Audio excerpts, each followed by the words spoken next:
नमस्कार मित्रांनो, सुस्वागतम लक्ष्मीच्या पावलांनी या मालिकेच्या आजच्या भागामध्ये.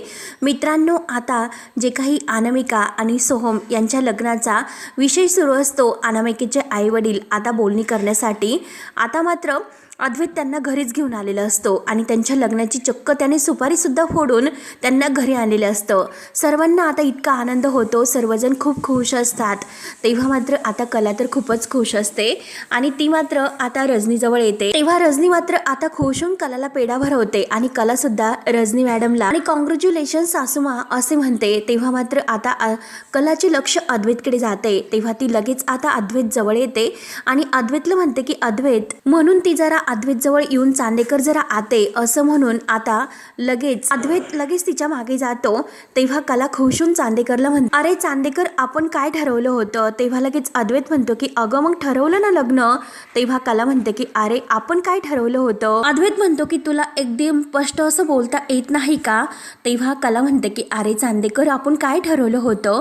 सोहमचं लग्नाची बोलणी करूयात, परंतु तू तर काय अगदी चक्क लग्न ठरून आला. तेव्हा आता अद्वैत लगेच ॲटिट्यूडमध्ये म्हणतं की मी कोण आहे, कारण एकदा जर मी डिसिजन घेतला तर तो फुल आणि फायनल मी शेवटी ठरवतो. त्यावर आता कला म्हणते की अरे चांदेकर, हे काही बिझनेस डील वगैरे आहे का की तू जायचं आणि एकट्याने सर्व काही ठरवून यायचं? म्हणजे अरे तू एकदा सोहमला तरी विचारायला होतं. तेव्हा अद्वैत म्हणतो की हे बघ, अगं मी माझ्या भावाला लहानपणापासून ओळखतो. अगं लहानपणापासून आमच्यामध्ये असेच झाले, जर त्याला एखादी गोष्ट आवडली आणि ती गोष्ट जर त्याला हवी असेल तर मी पटकन जायचो आणि त्याच्यासाठी ती गोष्ट घेऊन यायचो आणि तेव्हा त्याच्या चेहऱ्यावरचा तो आनंद मी बघायचो आणि मला सुद्धा अगदी खुश असं आनंदी वाटायचं.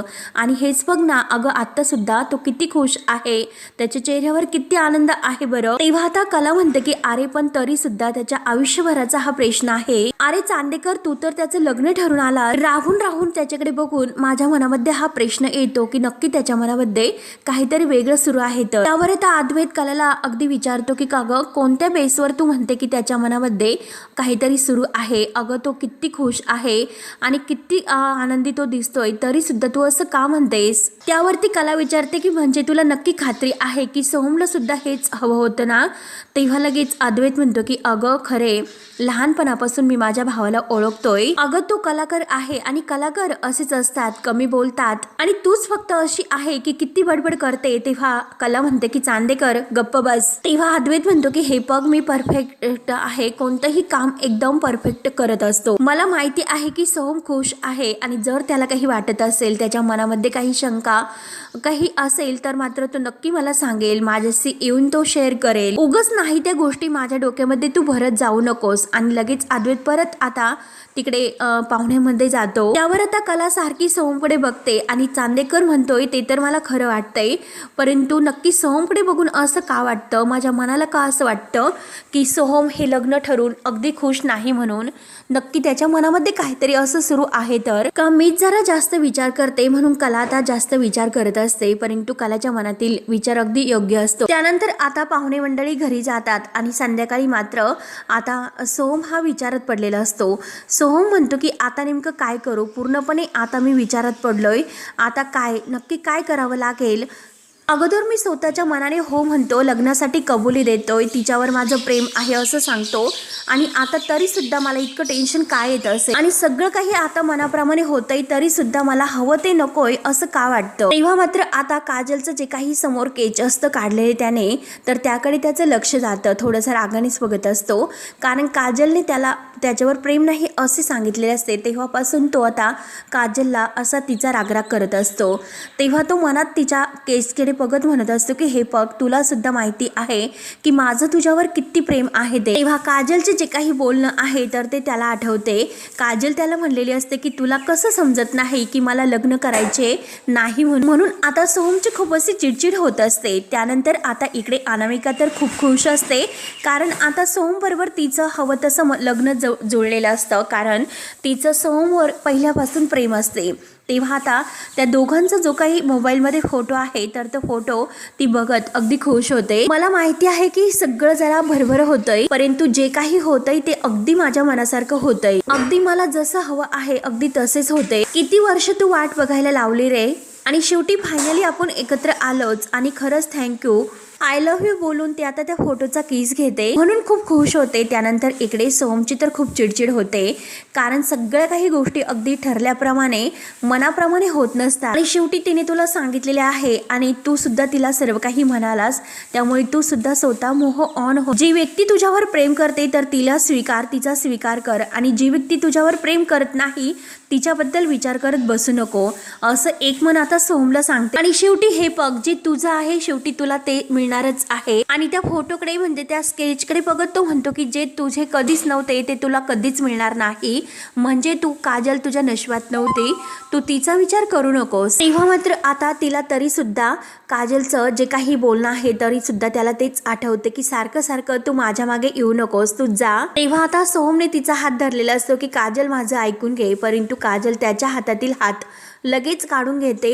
हे सर्व क्षण त्याला आठवतात. काजल आपल्याला किती नाकारत होती, त्यामुळे आता मात्र तो म्हणतो की जे ठरलेलं आहे शेवटी तिच्याबरोबरच लग्न कर, आणि जे आपलं नको होतं ते नकोय आपल्याला, ते ठरलं आहे ते ठरलेलंच होणार. त्यानंतर आता इकडे कलाही रूममध्ये येते आणि सर्व काही आपली आवरण्याची तयारी करून ती आता सोहमचा तो चेहरा आठवत असतो, तिच्या डोळ्यासमोर सारखा येत असतो, कारण हे लग्न तर जमलंय परंतु सोहमच्या चेहऱ्यावर मात्र कुठेतरी आनंद नाही, कारण तो हे लग्न करून खुश तर आहे ना, नक्की त्याच्या मनाप्रमाणे हे सगळं काही होतंय ना, असे असंख्य प्रश्न आता कलाला रूममध्ये पडतात. आणि नाही असं वाटत सुद्धा नाही, पण तरी सुद्धा एकदा तरी मी त्याच्याशी बोलायला हवं, मी बोलू का मग त्याच्याशी. आणि एकतर चांदेकर त्याचा भाऊ आहे आणि तो जर काही बोलला नाही आणि मी जर सोहमशी बोलले तर ते मात्र पुढे पुढे केल्यासारखं वाटेल आणि चांदेकरला सुद्धा ते पटणार नाही. आणि तेवढ्यात आता कला विचारच करत असते आणि अद्वैत इतका खुश असतो, अगदी गाणे गुणगुणतच अगदी उड्या मारतच तो आपल्या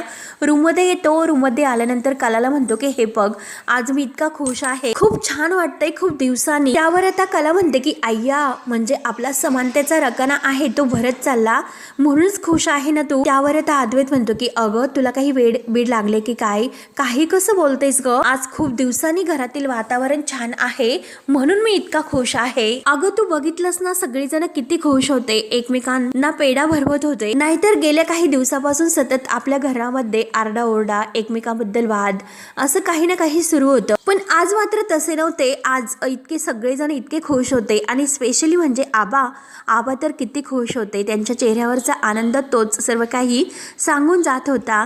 म्हणून मला सुद्धा खरंच खूप आनंद वाटला, सर्व इतके खुश आहे ते बघून मला सुद्धा खूप खुश वाटले. तर कला सुद्धा हसते आणि म्हणते की हो ना. ती आता अद्वैतकडे अगदी हसून लाजत बघत असते. तर अद्वैत तिला विचारतो की काय ग, काय झालं, तू अशी का बघतेस. तेव्हा आता कला हसतच म्हणते की खूप अप्रतिम, गोड, कमाल, भारी असं आपल्यामध्ये साम्य सापडलं. तेव्हा कला लगेच आता समानतेच्या रकानेसमोर जेव्हा लगेच पेन लिहिते आणि त्या मार्कर पेनने मात्र ती आता कुटुंबाच्या रकानात सुख मानणे असं त्या दोघांपुढे लिहिते. सगळ्यात अगोदर कुटुंबाला महत्त्व देणे आणि मग बाकीच्या गोष्टी करणे आणि आपल्या कुटुंबासाठी वाटेल ती करण्याची तयारी सुद्धा असणे, असं ती आता अद्वैतला वाचून सुद्धा दाखवते. अद्वैत लगेच म्हणतो की हो हो ठीक आहे ठीक. तेव्हा कला आता अद्वैत जवळ येते आणि परत म्हणते की चांदेकर, अरे मला एक विचारायचं होतं, अरे आपण जे काही करतो आणि ते करताना मात्र सोहमच्या भावना ह्या रगडल्या तर जात नाही ना. त्यावर तर कलाचं हे बोलणं ऐकून अद्वैत म्हणतो की परत तू तेच का विचारतेस, अगं त्याबद्दल कशाला विषय काढते, तो किती आनंदात आहे तरी सुद्धा तू त्याच्याबद्दल असा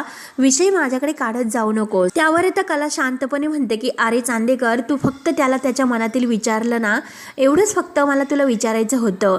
तर अद्वैत लगेच म्हणतो की हे बघ, तो माझा भाऊ आहे आणि तो मला येऊन सांगेल जर त्याला काही वाटत असेल तर, तू परत तेच बोलू नको. तर कला म्हणते की ठीक आहे, जाऊन दे आणि तो विषय सोडून दे. आणि ते बघितलंस का, म्हणून त्या फळ्याकडे ती आता अद्वैतचं लक्ष दाखवते. अरे चंदू, आपण सेम टू सेम आहोत. तेव्हा लगेच आता चंदू म्हटल्यानंतर अद्वैत म्हणतो की काय, अरे चंदू काय बोलतेस मला तू, आणि हे बघ बोलताना जरा व्यवस्थित बोलत जा. मी तुला असंच म्हणतो का खरीनी वगैरे, आणि तू तर मला काही पण बोलते चंदू.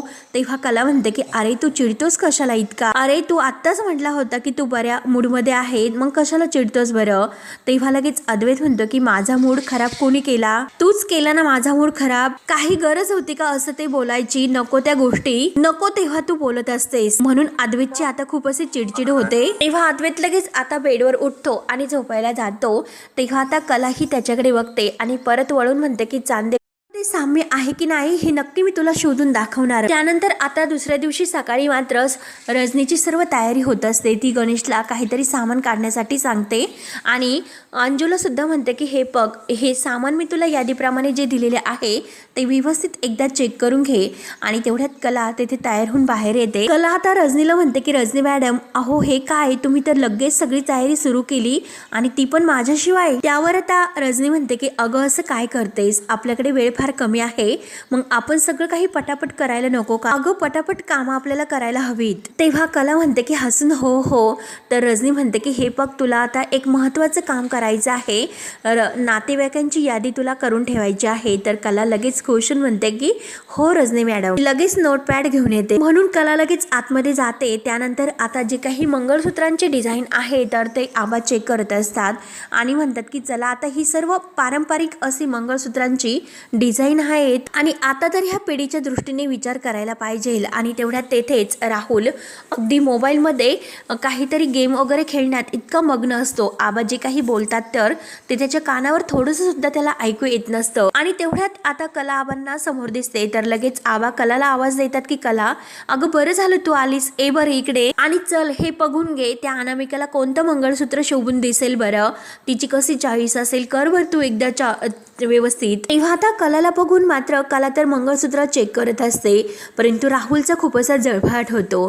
राहुल लगेच कलाकडे रागाने बघतो आणि मनात म्हणतो हिचं आता इथे काय, आता मी आहे ना इथे तरी सुद्धा मध्ये लुटपुट करायला आली आणि ही मुलगी तर आता स्वतःच्या सर्व ताब्यात घेणार आहे. येथे तर ज्वेलर्स बिझनेसमन मी आहे आणि स्वतः मात्र आता मध्ये मध्ये करत असते नॉनसेन्स कुठली. त्यावर आता कला एक जे मंगळसूत्र असतं त्याकडे बोट दाखवते. आबांना म्हणते की आबा हे मला आवडलं, कारण हे खूप देखणं आहे. तेव्हा आबा लगेच खुश होतात आणि म्हणतात की हो हो खरंच कला भारी आहे ते. तेव्हा राहुलचा जळफळाट होतो. राहुल लगेच म्हणतो की नाही हो आबा, हे तर खूप असं बेसिक आहे हो, आणि तुम्ही हे वाला बघा, म्हणजे दुसरं मंगळसूत्र तो दाखवतो आणि हे खूप असं एलिगंट आणि अगदी मॉडर्न सुद्धा वाटतंय. आपल्या चांदेकरांची सिग्नेचर डिझाईन आणि ते कलाने जे चॉईस केलेलं आहे ना, चूज केलेलं ते एकदम असं ओके नाही, तिला याबद्दल काही असं कळत नाही डिझाईन बद्दल. तेव्हा आता राहुल असं म्हटल्यानंतर कला लगेच त्याला थँक्यू म्हणते. तर लगेच आता राहुल विचारतो की थँक्यू कशाला. तेव्हा आता कला म्हणते की अरे माझं कौतुक केल्याबद्दल. राहुल म्हणतो की काय, तर कला लगेच म्हणते की अरे ही सगळी काही मंगळसूत्राची डिझाईन्स आहे ना ती माझीच आहे, तू इतकं भरभरून कौतुक केलं त्याबद्दल आभार. तेव्हा राहुलचे दात राहुलच्याच घशामध्ये कला घालते आणि स्वतः तोंडावर पडते. आणि हे बघा आजोबा, जे काही चांदेकरांचं अगदी पारंपरिक पद्धतीने वर्षानुवर्षे जे चालत आलेलं मेन डिझाईन आहे तर त्याचीच प्रेरणा घेऊन हे डिझाईन मी तयार केलेलं आहे. आणि सध्या मात्र पारंपरिक डिझाईनचा जो ट्रॅक आहे ना तो परत आलेला आहे. आणि तेवढ्यात श्रीकांत आता लग्नाच्या पत्रिका घेऊन येतो आणि आबांना म्हणतो की हे बघा आबा, पत्रिका तर झाल्या, तर पत्रिका बघून आबा लगेच खुश होतात आणि म्हणतात की पकडणार आणि लिहिणार. तेव्हा अद्वैत आता कलाकडे बघत हे सर्व बोलतो. तेव्हा कला लगेच आता खुश होत अद्वैत जवळ येते आणि हळूच म्हणते की चांदेकर, अरे चांदेकर, एक गोष्ट तुझ्या लक्षात आली का. तेव्हा आता अद्वैत म्हणतो की त्यात लक्षात आणण्यासारखं काय आहे, माझ्या कंपनीमध्ये मी डिझाईन हेड आणि तू माझी एम्प्लॉई आहे, आपण दोघांनी मात्र सेम स्टेजवर असायला हवे, त्यात काय इतकं, त्यामुळे उगाच तू काहीतरी असे फाटे फोडू नको. तेव्हा आता सर्वांची तयारी अगदी जल्लद चालू असते. अंजू आता रघु आणि वगैरे सर्व काही नोकर आहे तर त्यांना फुलांच्या माळा व्यवस्थित सर्व काही डेकोरेशन करण्याबद्दल सांगत असते. सर्व काही सर्वांनी व्यवस्थित करा, एकतर आपल्याकडे खूप कमी वेळ आहे त्यामुळे जरा अगदी लवकरच. तेव्हा मात्र आता लगेच सोहम बाहेर येतो आणि सोहम मात्र आता ह्या सगळ्यांची तयारी चाललेली पाहून थोडासा नाराज असतो आणि घरामध्ये काय सुरू आहे आणि मनामध्ये काय सुरू आहे असा त्याला विचार येतो. तेव्हा मात्र आता अंजू ही रजनी मॅडम जवळ येते आणि मी सर्व तयारी केली आहे, तुम्ही एकदा काय हवं आणि काय बाकी आहे याकडे लक्ष द्या असं विचारते. तर रजनी मॅडम म्हणते की हो हो चल चल. अंजू आणि रजनी मॅडम आज जातात तर अद्वैत आणि कला या दोघांचं लक्ष सोहमकडे जाते.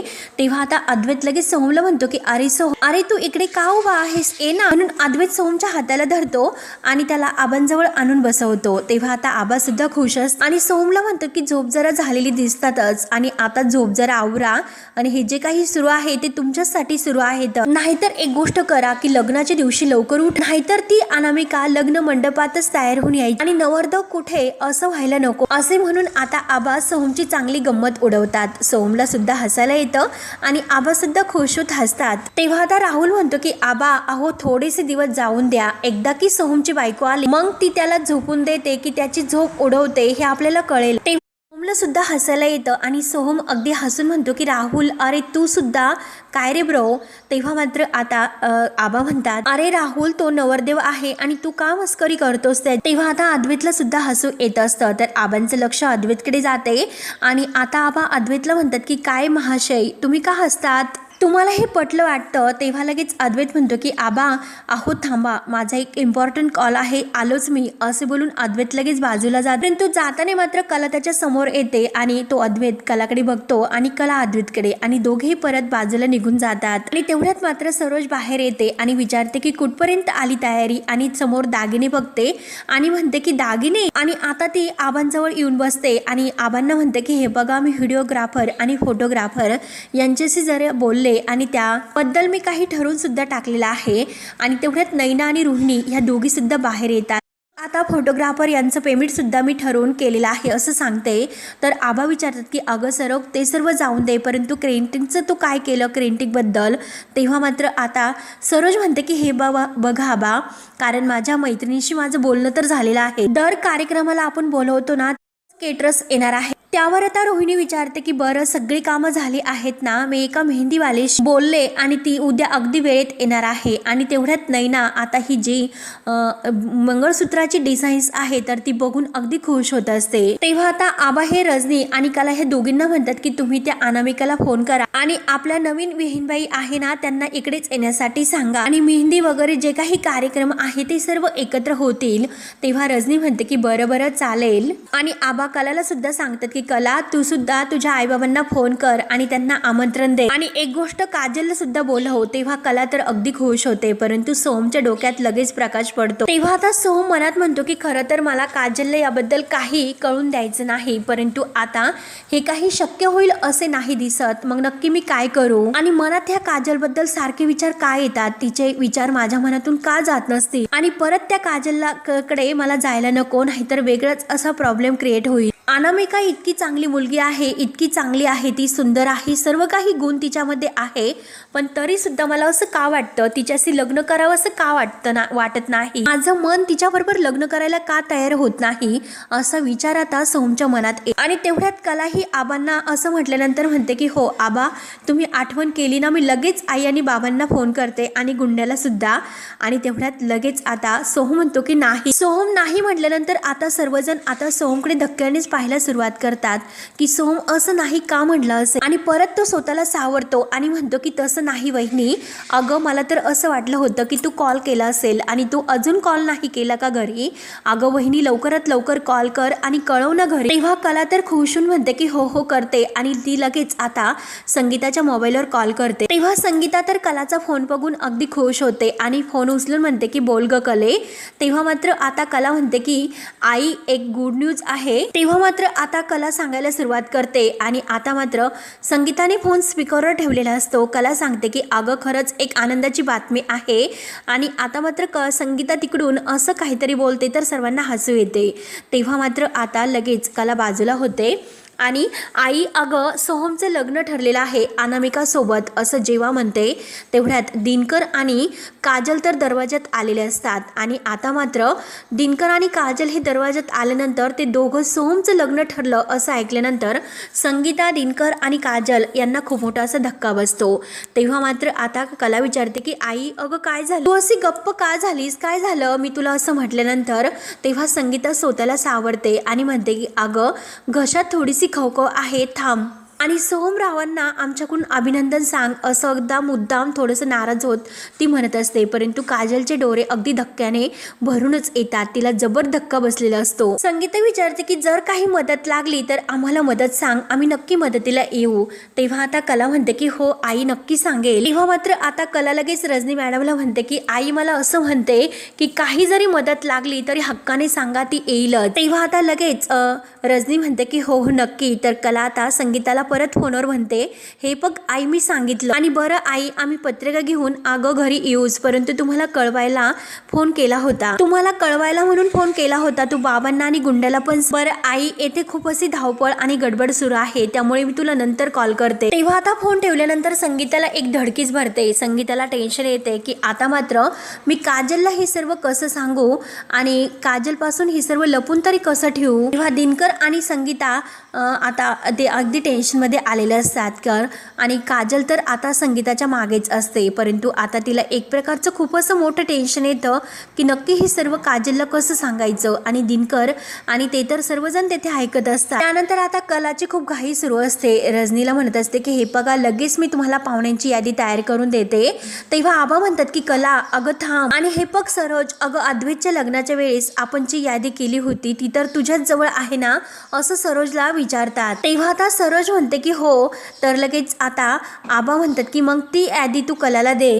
सरोज रागाने कलाशी न बोलता रजनीला म्हणते की रजनी ती यादी मी तुला देते. तेव्हा रजनी म्हणते की हो वहिनी द्या, आणि मला असं वाटतं की आपण सगळ्यांनी एकत्र बसून पटपट यादीमध्ये नावं घालूया म्हणजे पटापट सगळे काही कामं आवरते. तेव्हा आबा खोशून म्हणतात की अगं रजनी खरंच हे घर अगदी लग्न घर असल्यासारखं वाटतंय. अद्वैत आणि कला तुम्ही सुद्धा देवळामध्ये जा आणि पत्रिका देवासमोर ठेवून या आणि मग त्यानंतर कोल्हापूरमध्ये जा आणि पत्रिका वाटा. तुम्ही घरातील थोरले आहात ना. तेव्हा कला म्हणते की हो. तेव्हा आता अद्वैत आणि कला या दोघांना थोरले म्हणून मान मिळतो हे बघून नैनाचा तर खूपच जळफळाट होतो. नैना म्हणते की राहुल अरे काय हे सर्व, घरातील थोरले थोरले म्हणून मान तर सगळा यांनाच मिळतोय. आपण सुद्धा घरातील थोरले आहोत म्हणून मान आपल्याला सुद्धा यांना मिळतोय तसा मिळायलाच हवा, आणि यांचा हा मान मी यांच्याकडून काढून घेणारच आहे. तेव्हा आता राहुल नैनाला शांत राहायला खुणावतो. तेव्हा आता आबा म्हणतात की अद्वैत अरे देवासमोर ती पत्रिका ठेवायची आहे, त्यावर कुंकवानं स्वस्तिक वगैरे श्री काय लिहायचं आहे ते व्यवस्थित लिहून ते ठरवा, काय लिहायचं आहे असं आबा म्हटल्यानंतर आता अद्वैत आणि कला दोघेही एका बरोबरच स्वस्तिक असं दोघे एका सोबत म्हणतात. तेव्हा आता दोघेही खुशून एकमेकांकडे बघत तर आबा मात्र दोघांच्याही तोंडातून एकच आवाज आल्यामुळे स्वस्तिक, तर सर्वजण अद्वैत आणि कला या दोघांकडे बघतात आणि आता आबा खुशून त्यांना कामाला लागायला सांगतात. तेव्हा आता कला ही पत्रिका घेते तर आणि पुढे येते तर अद्वैत लगेच तिच्या जवळ येतो आणि थोडासा रागावून कलाला म्हणतो की प्रत्येक गोष्टीमध्ये सेम सेम पुढे करायची गरज आहे का काही. तेव्हा आता कला म्हणते की अरे पण तू करतोस. तेव्हा अरे मी तर काही बोलले सुद्धा नाही, फक्त क्ल्यू दिला तुला, आगाऊ कुठला. म्हणून कला आपल्या हाताने मस्त आता त्या पत्रिकावर स्वस्तिकाचं चिन्ह काढते अगदी आणि ते अद्वैतला दाखवते. तेव्हा आता अद्वैत त्या चिन्हाकडे बघतो आणि खुशून तो कलाला हो असं डोलावतो मान. तेव्हा आता दोघेही लगेच आता आबांजवळ येतात आणि आबांना दाखवतात तर आबा लगेच म्हणतात की अरे वा छान, आणि कला आणि अद्वैत या दोघांना छान तयार होऊन पत्रिका वाटायला जायला सांगतात. तोपर्यंत आम्ही येथील आवरतो असं म्हणतात तर कला म्हणते की हो आजोबा. तेव्हा कला तर खुश होते आणि अद्वैतकडे बघते. तेव्हा मित्रांनो हा भाग येथे संपतो. पुढील भागामध्ये कला ही सोहमच्या रूम मध्ये येते आणि सोहमने सगळं काही अगदी पसारा तसाच ठेवलेला असतो. तेव्हा कला म्हणते की हा सोहम सुद्धा, म्हणून ती सर्व काही पेंटिंग वगैरे व्यवस्थित ठेवायला घेते. परंतु तेथे मात्र आता तिला काजलचे ते चित्र जे स्केच काढलेलं आहे सोहमने ते सर्व तिच्या समोर येते आणि दिसते. कला ते स्केच हातामध्ये घेते आणि विचार करते की सोहमने मात्र गुंड्याचं चित्र का काढलं असेल. तेव्हा मात्र आता काजल समोर आलेली असते. संगीता आणि काजल घरी येतात तर कला ही काजलला विचारते की आत्ताच मी सोहमच्या रूममध्ये गेले होते आणि तेथे सोहमने तुझं चित्र का काढलेलं आहे आणि त्या चित्राच्या पाठीमागे त्याने गुंडेश्वर असं लिहिलेलं आहे आणि त्याच्यामध्ये असं हार्ट काढलेलं आहे, नक्की याचा अर्थ काय आहे. तेव्हा आता हे ऐकल्यानंतर काजल लगेच घाबरते. तेव्हा काजल आता कलाला काय उत्तर देईल. त्यानंतर आता कला रूममध्ये येते आणि अगदी समानता या रकान्यापुढे ती अगदी खुश होऊन लिहित असते की आपल्यामध्ये जे काही गमती जमती जे काही आहे ते सर्व अगदी सेम आहे आणि अगदी त्यामध्ये दोघांमध्ये जे काही समानता आहे त्याचा रकाना पूर्णपणे भरत आलेला असतो. तेव्हा ती अद्वैतला म्हणते की बघ अरे आपल्यातील समानता हा रकाना पूर्णपणे भरत आलेला आहे. अद्वैत अगदी बारीक डोळे करून बघतो. एकमेकांच्या आवडीनिवडी एकच, एकमेकांच्या बुद्धीचा विचार करायची पद्धत एकच असे तो वाचतो आणि कलाही त्याच्या जवळ येते आणि त्याला म्हणते की हे बघ मी तुला म्हटले होते की आपल्यातील समानता मी तुला दाखवून देईलच. तेव्हा अद्वैत तिच्याकडे बघतो आणि कला ही अद्वैतकडे एकटक अगदी खुशून बघते. तेव्हा मित्रांनो आता पुढे काय काय होतं हे बघण्यासाठी आपल्या चॅनलला नक्की सबस्क्राईब करत राहा. धन्यवाद.